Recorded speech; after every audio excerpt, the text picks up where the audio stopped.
বাসায় পোস্ত না থাকায় একটুখানি বুদ্ধি খাটিয়ে বাদাম বাটা দিয়ে ঝিঙে পোস্ত রান্না করে ফেললাম। হ্যালো এভরিওয়ান, আসসালামু আলাইকুম। কেমন আছেন সবাই? আশা করছি আল্লাহ তাআলার অশেষ রহমতে সবাই অনেক ভালো আছেন। আমরাও আপনাদের দোয়ায় ও ভালোবাসায় আলহামদুলিল্লাহ অনেক ভালো আছি। আজকে আপনাদের ঝিঙে পোস্ত রান্না করে দেখাবো। আশা করছি সম্পূর্ণ ভিডিওটি আপনারা দেখবেন। যারা ইউটিউব থেকে দেখবেন চ্যানেলটা সাবস্ক্রাইব করে আমার পাশে থেকে যাবেন।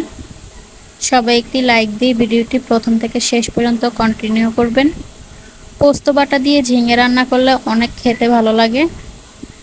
বাসার সবাই অনেক পছন্দ করে পোস্ত দিয়ে ঝিঙে রান্না, তাই কি আর করার, বাদাম বাটা দিয়ে আজকে রান্না করে দেব।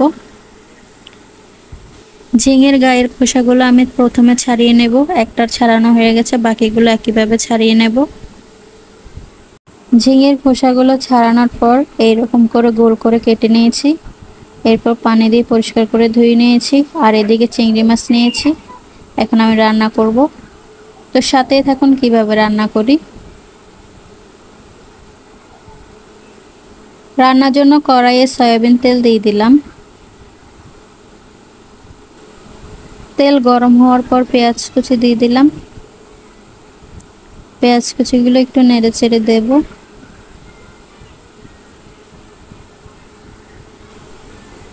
পেঁয়াজগুলো বাদামি রং হওয়ার পর একে একে দিয়ে দিলাম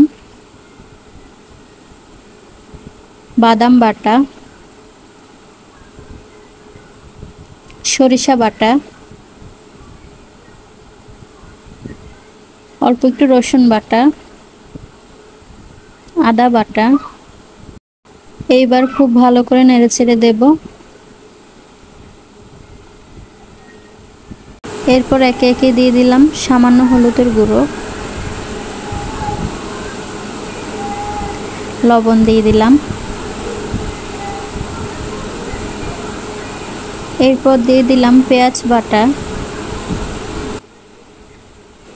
এরপর সামান্য পানি দিয়ে নেড়ে চেড়ে দিয়ে মশলাটা বেশ কিছুক্ষণ কষিয়ে নেব। মশলা খুব ভালো করে কষানো হয়ে গেছে, এখন চিংড়ি মাছগুলো দিয়ে দিলাম।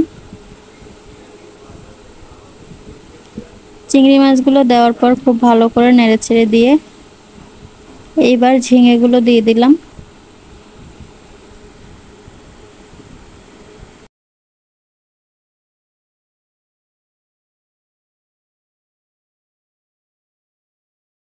এরপর খুব ভালো করে নেড়ে চেড়ে দিয়ে সামান্য পানি দিয়ে ঝিঙেগুলো বেশ কিছুক্ষণ কষিয়ে নেব।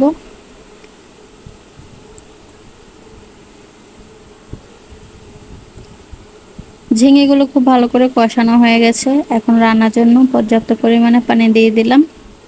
এই পানিতেই রান্না হয়ে যাবে। এখন খুব ভালো করে নেড়ে চেড়ে দিয়ে ঢাকনা দিয়ে ঢেকে রান্না করে নেব।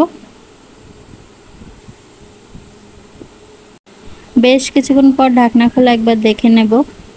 ঝিঙে পোস্ত রান্না হয়ে গেছে।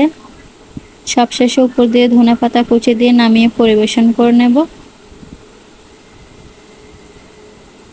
সবশেষে দেখুন একবার বাদাম বাটা দিয়ে ঝিঙে পোস্ত রেসিপিটা কেমন লাগছে কমেন্ট করে অবশ্যই জানাবেন। খেতে অনেক মজা হয়েছিল, আপনারা একবার হলেও ট্রাই করবেন বাড়িতে।